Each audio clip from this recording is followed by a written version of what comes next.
Welcome back to the channel, everyone. Thank you for tuning in. I wanted to talk about silver market heading into August, September. Silver's been doing extremely well.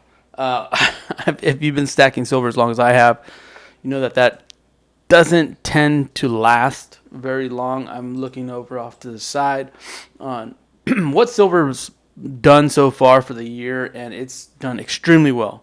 28% year to date.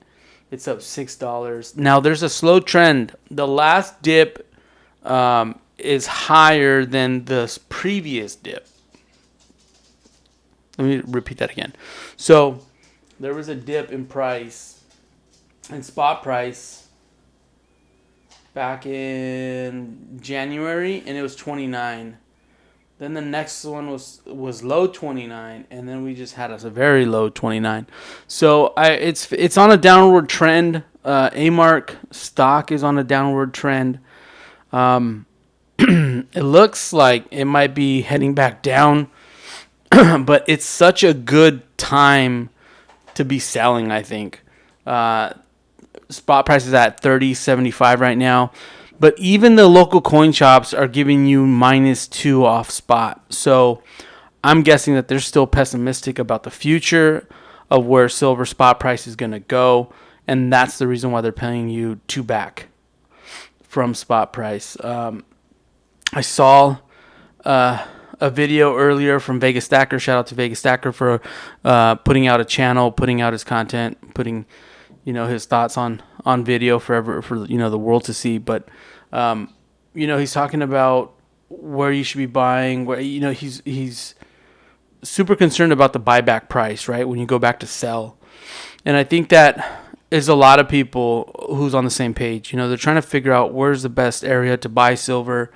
When you first get into stacking, I feel like that's the most important thing, right? And either you're going to love the coin shops or you're going to really hate them, because once you understand the market and how they make money and how they keep their business afloat, and it's literally just a convenient place for stackers to go and sell off when they need to. I was watching an earlier video too, is from Stacking Surfer, and he talks about there's less than 1% of the United States that stacks gold and silver. And what would happen if it jumped to 10%?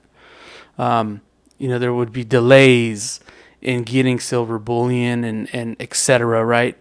The demand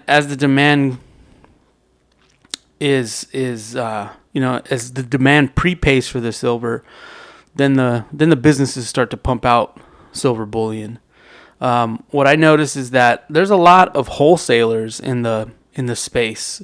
There's countless wholesale investors who are trying to convince people to get out of cash and get some precious metals in your portfolio so you'll be safe in case there's economic turmoil. And there's so many of those companies, and I didn't realize how many there were. But just recently, back in April, there was one who was out there called Red Rock, and they were out here in California.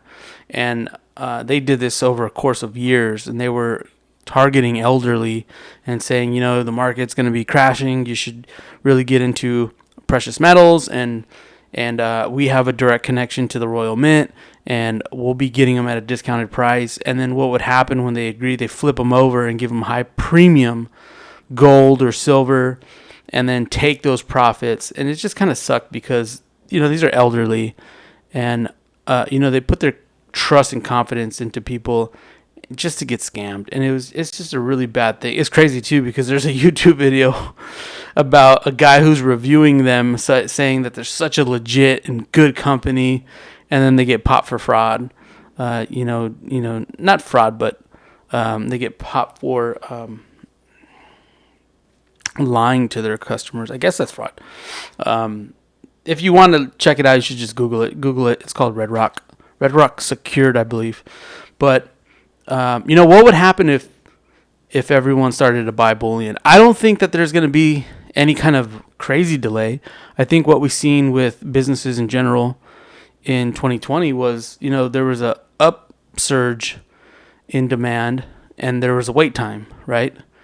But that evens out over the next several months, if not a year, to get the companies up and running at that capacity, right? And so I think it's just going to be the same thing. If there's a huge demand in silver bullion, they'll start to fulfill those orders. They'll get accustomed to how much bullion they have to buy, and then they'll adjust. And that takes several months, if not a year. But what's funny is that what happens when everyone wants to convert that stuff back to cash?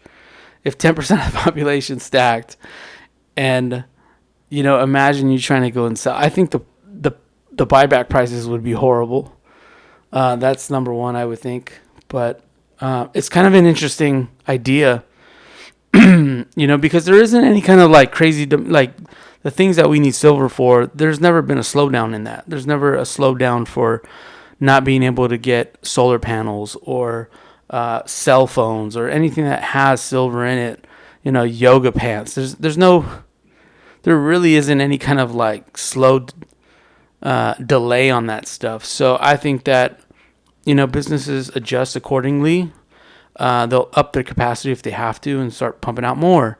But it would be a good thing across all board for people to be buying silver bullion. I think that just what happened in the last year with Costco selling gold and now silver too, it's like that was a big punch, right? Because as stackers, we had to go and figure out where APMEX was at, or the online bullion dealers. If we didn't just go down to our local coin shop, we'd be limited to like one store, right?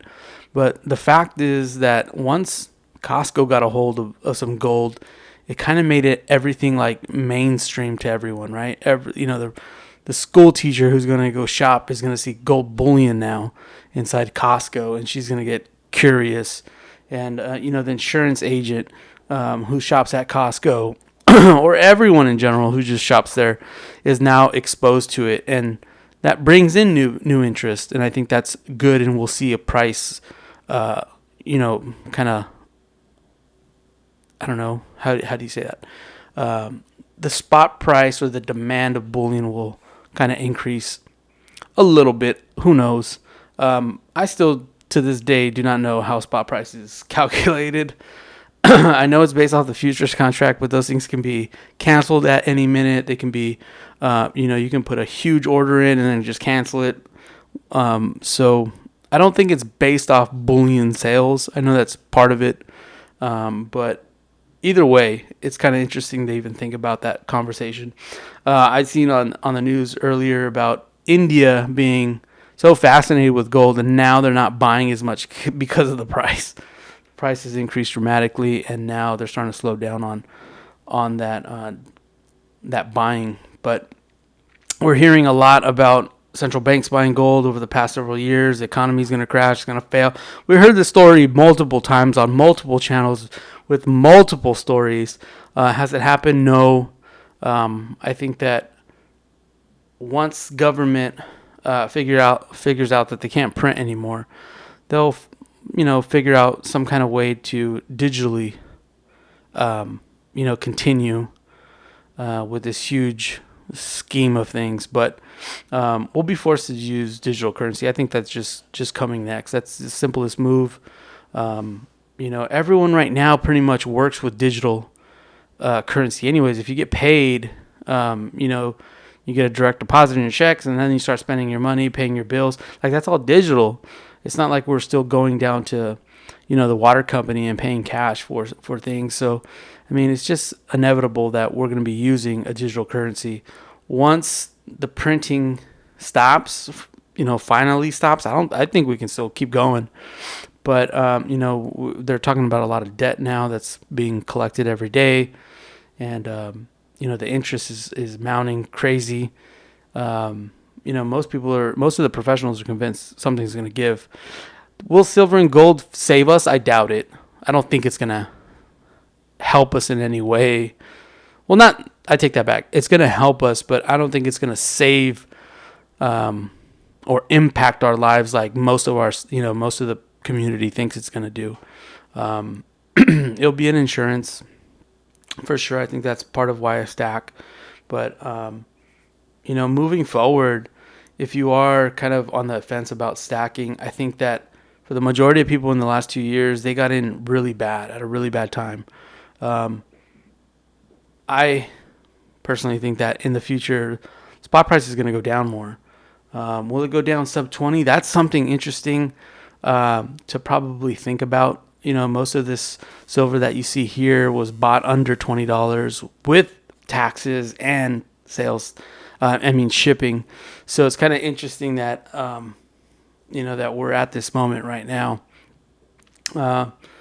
But I'm still convinced about, for those of you guys who want to flip silver and, you love doing this online bidding and online auctions take a lot of time.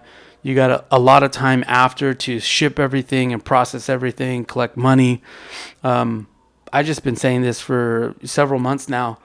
If you buy the SLV stock, which is based off of current spot price, it's so much easier. There's so many benefits to doing that and selling the digital generic Buffalo.